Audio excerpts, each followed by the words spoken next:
Halo teman-teman, aku Fatia. Sekarang kita akan belajar bagaimana caranya mengintegrasikan WhatsApp dengan GoSirut agar user bisa diarahkan ke halamannya masing-masing sesuai dengan role-nya. Namun sebelum itu, teman-teman sebaiknya simak terlebih dahulu bagaimana caranya untuk mengecek header dan payload dalam network atau jaringan. Pertama-tama, silakan teman-teman akses halaman login dari proyeknya masing-masing, lalu silakan melakukan login. Setelah login, kan ini masih error ya, silakan klik inspect, lalu silakan klik network, lalu klik Ctrl R. Tunggu sebentar.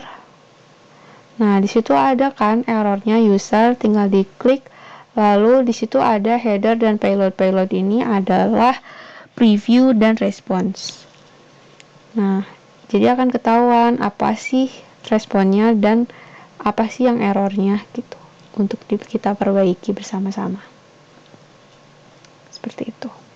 Selanjutnya, silakan teman-teman akses jscroot.if.co.id. Lalu, silakan teman-teman membuat repositori baru terlebih dahulu. Contohnya, di sini saya menggunakan nama repositorinya adalah out. Repositori ini nantinya akan menyimpan codingan integrasi WhatsApp dan GoSirut. Lalu, teman-teman bisa mengakses kembali halaman cscroot.if.co.id. Lalu, teman-teman scroll ke bawah.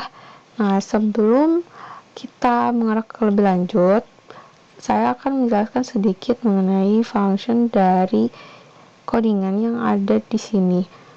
Misalnya, dalam codingan ini, garis kode ini berfungsi untuk memastikan bahwa hanya pengguna yang sudah login dengan cookie login yang valid yang dapat mengakses halaman tertentu. Jika belum login, mereka akan diarahkan ke halaman login. Itu yang redirect slash itu. Seperti itu.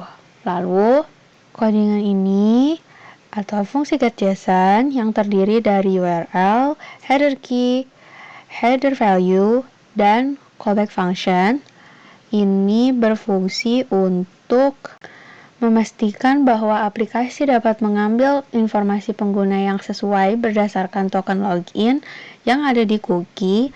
Jika validasi login berhasil, aplikasi akan menampilkan data pengguna atau melakukan tindakan sesuai dengan hasil dari API.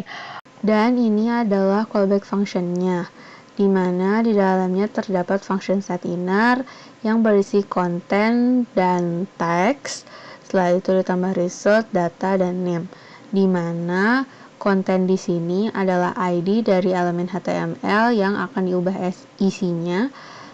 Elemen ini bisa berupa div, span, atau elemen lainnya yang memiliki atribut ID konten. Lalu, teks selamat datang bla bla bla name ini adalah teks yang dimasukkan ke dalam elemen dengan ID konten.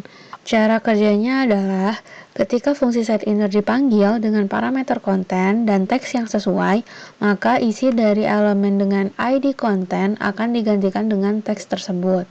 Selanjutnya, teman-teman bisa copy codingan ini, lalu masuk ke VS Code yang sudah membuka folder out yang sudah kita buat tadi. Lalu buat file index.js dan pastekan di situ. Lalu teman-teman bisa menyesuaikan URL get.json-nya dengan URL /project-nya masing-masing serta menyesuaikan isi dari callback function-nya sesuai dengan kebutuhan. Lalu buat juga file index.html yang mana ini akan memuat ID konten yang berada di setinner pada index.js sebelumnya. Untuk isi bodinya akan saya lampirkan di deskripsi ya. Nah, sekarang kita pindah ke project saya yang sebenarnya. Ini yang sudah di setting. Index.js-nya akan seperti ini. Ingat untuk mengganti URL get.json-nya ya. Kalau di sini cukup teman-teman ganti logic coffee-nya dengan nama proyeknya masing-masing. Lalu sesuaikan juga isi dari callback function-nya sesuai dengan kebutuhannya masing-masing ya. Lalu untuk isi index.html milik saya itu seperti ini. Nanti akan saya lampirkan di deskripsi.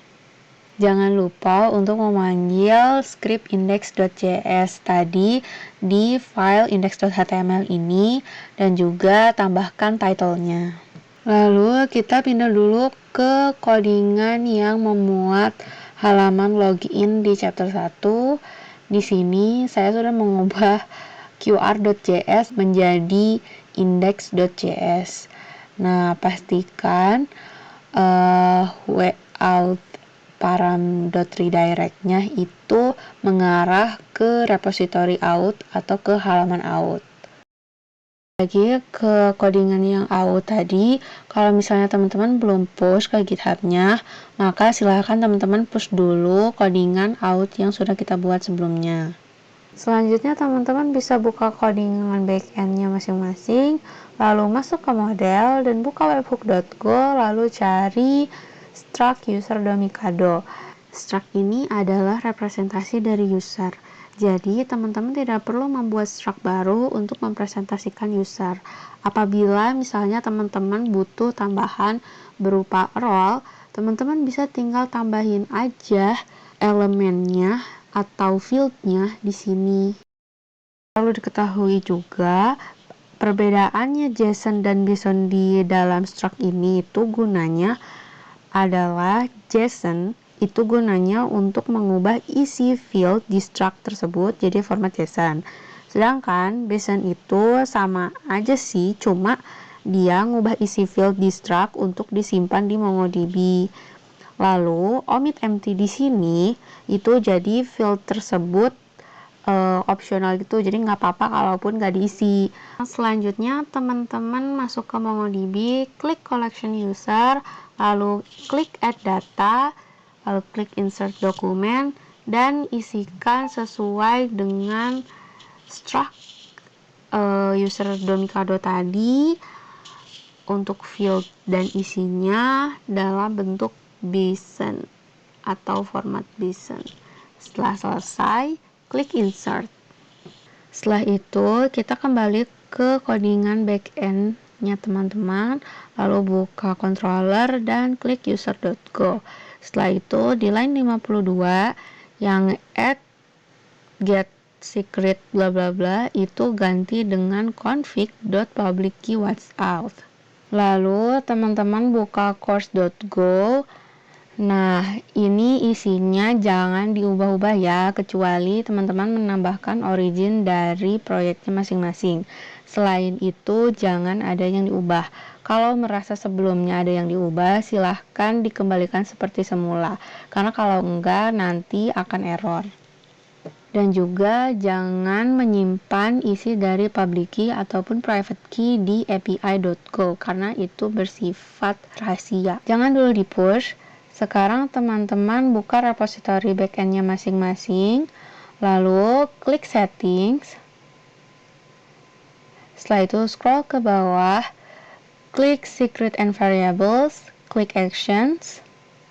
Scroll ke bawah, di situ ada phone number, silahkan setting phone number sesuai dengan nomor telepon yang teman-teman tulis sebagai admin ataupun apapun itu di dalam user tadi.